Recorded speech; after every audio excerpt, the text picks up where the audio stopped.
Hey guys, welcome back to my channel. So today I'm going to talk about the Empress.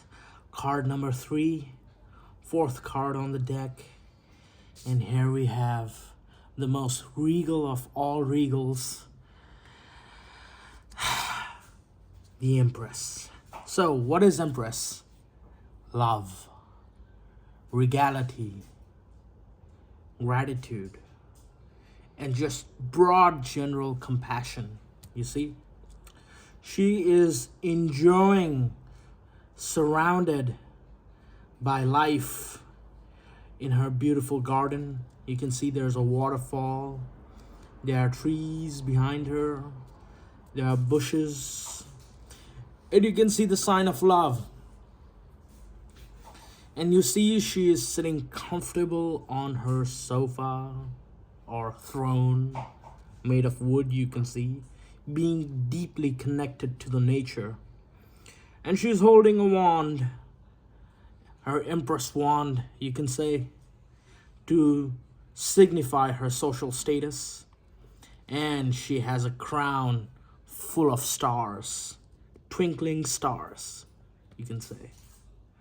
She's wearing her gown, just completely relaxed, basking in her own glory, and just living life. She also is a sign of abundance in the sense that she is the nurturing side of the world. And yeah, I mean, what is the parallel to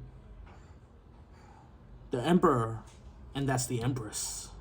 So you can see how valuable she is. She's probably the most divine in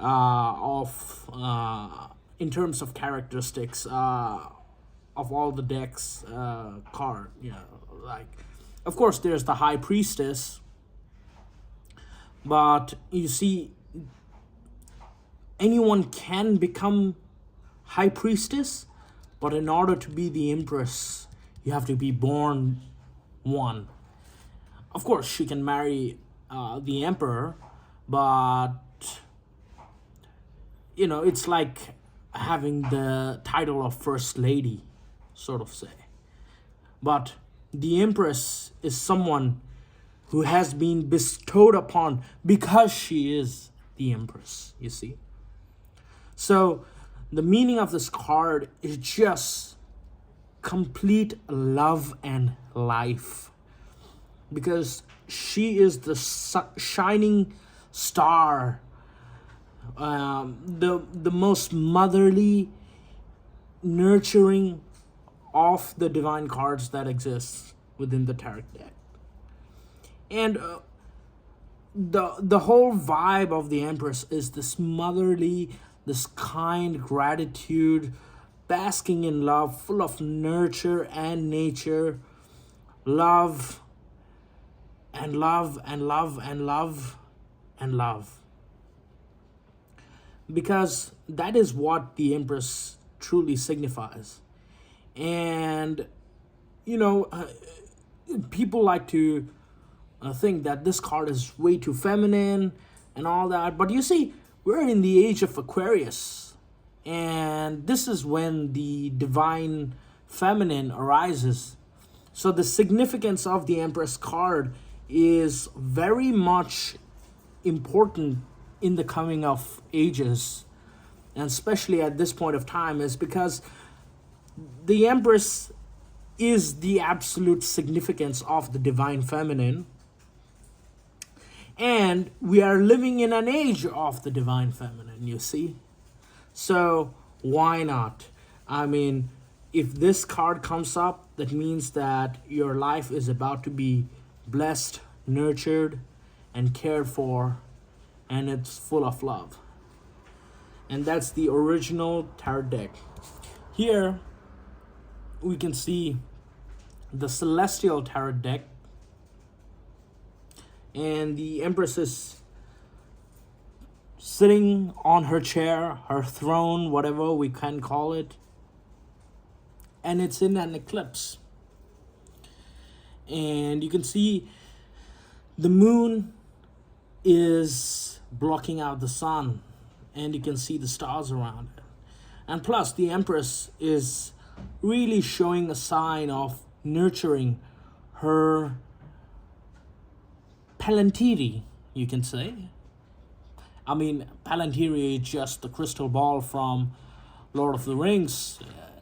Of course, she's not Saruman, but the Empress is holding the crystal ball. That means that she can see a lot, and she can see the truth, and she is nurturing whoever is inside being projected within the crystal ball. So you can feel her love not through like a direct contact, but even far away distance, because she has a crystal ball. And she's wearing this beautiful dark blue and purple violet robe, and just basking in the glory of herself, just completely immensely situated, embodied in love and compassion and nurture for whoever she is. And it seems like just by looking at her, she loves herself. So if this comes up, you really need to work deep on self-love, because if you don't love yourself first, what's gonna happen in this world? First you start with self-love, and then you can give it all away to others, because you're overflowing.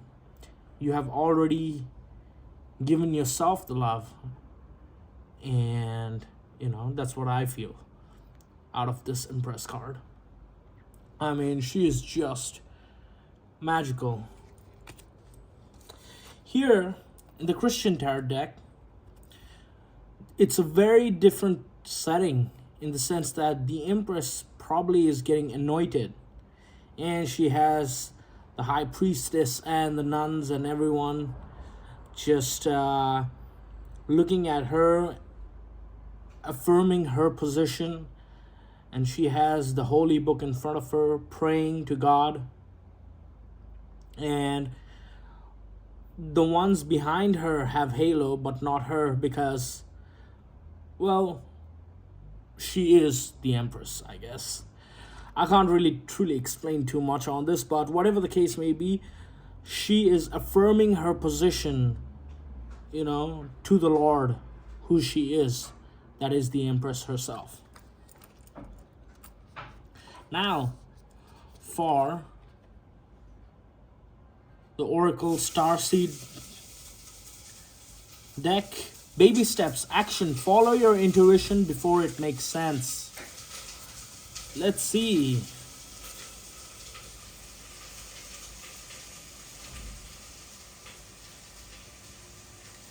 Action, follow your intuition before it makes sense. You're being called to take grounded action in response to your soul's calling, to start where you are and begin building in a consistent way. So many people stop themselves from living a soul-led life because they're waiting to know the destination before they take the first step. But intuition doesn't work like that. Our soul is always calling us, every moment of the day. The way to find yourself living in harmony with the cosmos is to listen to your soul's baby calls and whispers each and every day, and to take grounded action in the direction of those calls and whispers. You're being encouraged to start small, bite-sized, to put one foot in front of the other, to do one thing every day, to break things down into an achievable task. Time on Earth goes slower than on other planets. This may cause frustrations for starseeds who can expect faster pace of manifestation, and thus give up before the seeds begin to sprout. And if you resonate with that, it's time to opt for consistency over urgency. Time to take baby steps in the direction of your calling. To remember that you don't need to have it all figured out or to know exactly where the path is leading you. You don't have to know every single step along the way before you set out on your great journey. You need to take the next step. What's one simple baby step you can take in direction of your soul's calling? So, how I connect this oracle deck to these three cards is by first focus on yourself and then take action. In the sense that you have to take the action focusing on yourself to make your life better, and then you can make others' life better.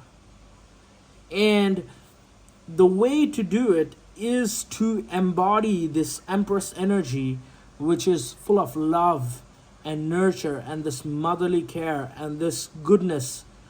You know, the thing is, you have to take care of your health, you have to take care of your finances, you have to take care of your mental well-being. You know, like when you're a star seed and the time frame is up and down, left and right. I mean, it might seem like you have ADHD, but all you need to do is bask yourself in self-love, and then you can move forward step by step. you know and although it might seem like, oh, it's not masculine enough, how can I allow divine feminine when I'm a male heterosexual and do all kinds of stuff, like manly things. No, you see, when you allow the divine feminine to act on you and embody that, you yourself move forward in such a way that you become completely whole. You see, you're not just a part of this where you segregate yourself into one single aspect. You have to extend yourself into different phases, and you need to allow this divine feminine into your life to really nurture yourself and take care of yourself, which allows you to spring this healthy relationship with yourself and the world around you, like how she is in her garden, full of vitality and life and love and so forth. So anyways, these are the cards you see, and thank you so much. I'll see you next time.